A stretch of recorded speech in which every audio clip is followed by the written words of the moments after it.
Shalom pendengar yang dikasihi dan mengasihi Tuhan Yesus Kristus. Berjumpa lagi dengan saya Cynthia dalam waktu teduh.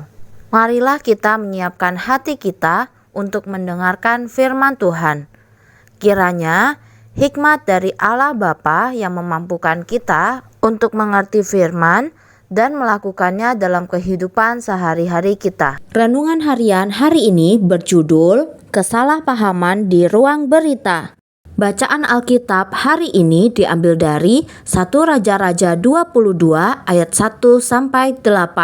Demikian firman Tuhan. 3 tahun lamanya orang tinggal aman dengan tidak ada perang antara Aram dan Israel. Pada tahun yang ketiga, pergilah Yosafat, Raja Yehuda kepada Raja Israel. Berkatalah Raja Israel kepada pegawai-pegawainya, "Tahukah kamu bahwa Ramot Gilead sebenarnya milik kita, tetapi kita tinggal diam saja dan tidak merebutnya dari tangan raja negeri Aram?" Lalu katanya kepada Yosafat, "Maukah engkau pergi bersama-sama aku untuk memerangi Ramot Gilead?" Jawab Yosafat kepada Raja Israel, "Kita sama-sama, aku dengan engkau, rakyatku dan rakyatmu, kudaku dan kudamu." Tetapi Yosafat berkata kepada Raja Israel, "Baiklah, tanyakan dahulu firman Tuhan." Lalu Raja Israel mengumpulkan para nabi, kira-kira 400 orang banyaknya. Kemudian bertanyalah ia kepada mereka, "Apakah aku boleh pergi berperang melawan Ramot Gilead atau aku membatalkannya?" Jawab mereka, "Majulah, Tuhan akan menyerahkannya ke dalam tangan raja." Tetapi Yosafat bertanya, "Tidak adakah lagi di sini seorang nabi Tuhan, supaya dengan perantaraannya kita dapat meminta petunjuk?" Jawab Raja Israel kepada Yosafat, "Masih ada seorang lagi yang dengan perantaraannya dapat diminta petunjuk Tuhan. Tetapi aku membenci dia, sebab tidak pernah ia menubuatkan yang baik tentang aku, melainkan malapetaka. Orang itu ialah Mika bin Yimla." Kata Yosafat, "Janganlah raja berkata demikian." Nats pembimbing hari ini diambil dari 1 Raja-Raja 22 ayat 5. Demikian firman Tuhan. Tetapi Yosafat berkata kepada Raja Israel, "Baiklah, tanyakan dahulu firman Tuhan." Seorang pria Kongo mendatangi kantor BBC News 24 untuk wawancara pekerjaan. Namun, seorang produser yang selalu tepat waktu mengira ia seorang tamu penting yang sudah dijadwalkan untuk siaran. Ia menuntun sang pelamar yang kebingungan namun patuh itu ke dalam studio ruang berita dan memasangkan mikrofon kepadanya.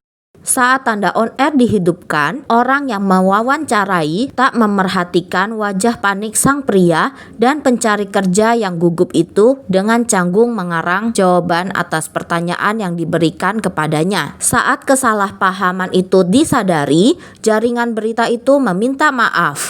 Pria malang itu tidak berpura-pura menjadi seorang tamu penting. Ia justru dikira demikian. Sebaliknya, Ahab, Raja Israel, memilih untuk mengabaikan kebenaran dengan mencari jawaban dari nabi-nabi palsu yang berpura-pura menjadi pemimpin agama. Ahab tidak ingin bertanya kepada Tuhan melalui Mika, sang nabi ilahi, sebab tidak pernah ia menubuatkan yang baik tentang aku, melainkan malapetaka. 1 Raja-Raja 22 ayat 8. Sang raja benci terhadap kebenaran. Kadang kita lebih memilih mendengar dusta yang enak didengar daripada kebenaran. Namun, kita perlu mendapat nasihat dari para penasihat yang percaya bahwa seluruh kitab suci yang diilhamkan Allah dan bermanfaat untuk mengajar, untuk menyatakan kesalahan, untuk memperbaiki kelakuan, dan untuk mendidik orang dalam kebenaran. 2 Timotius 3 ayat 16. Jangan biarkan nafsu membuat kita menukar kebenaran Allah untuk dusta. Bila dosa membujuk, memikat, hindari tipuannya. Jangan mendekat. Kuasa untuk dapat mengalahkannya hanyalah iman kepada Tuhan. Lebih baik mendengarkan kebenaran yang pahit daripada dusta yang manis. Demikianlah renungan harian hari ini. Sampai jumpa lagi pada kesempatan berikutnya.